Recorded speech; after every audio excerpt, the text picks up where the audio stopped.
विधायक राजकुमार पाल जिंदाबाद जिंदाबाद। Music by Aditya.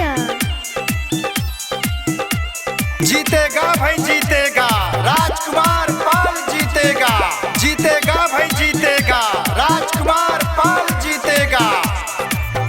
माता रानी कृपा कर दी है ता जीत जाइबो हो, जीत जाइबो हो, जीत जाइबो हो। विधायक राजकुमार पाल हम नेता हैं हो, सब जाने ला गाँव क्षेत्र के बेटा हैं हो, बेटा हैं हो। विधायक राजकुमार पाल हम नेता हैं हो, सब जाने ला गाँव क्षेत्र के बेटा हैं हो। माता रानी दया करी है त सीट पाइबो हो, माता रानी कृपा कर दी है त जीत जाइबो हो।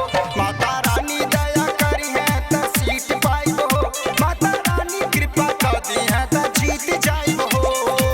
विधायक राजकुमार पाल जिंदाबाद जिंदाबाद।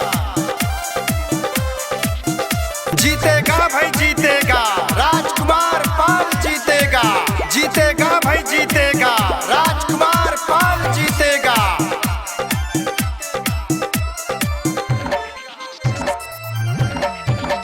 माता रानी कृपा कर दी है त जीत जाइबो हो, जीत जाइबो हो।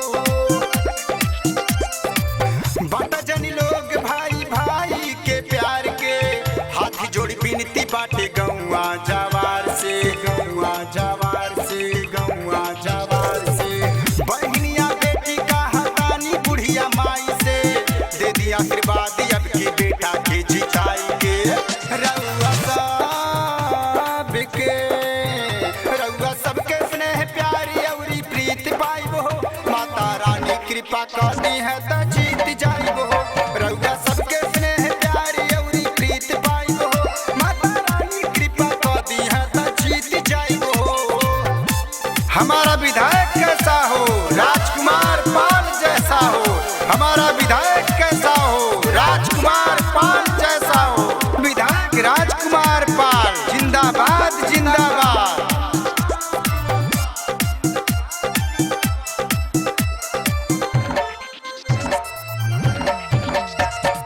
माता रानी कृपा कर दी है त जीत जाइबो हो, जीत जाइबो हो।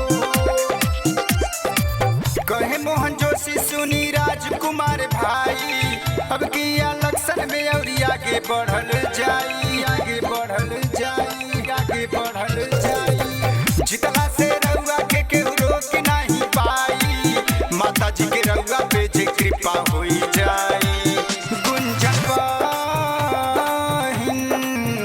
गुंजन बहिन के माथा के रउरा टिक जाइबो हो, माता रानी कृपा करी है रउआ जीत जाइबो।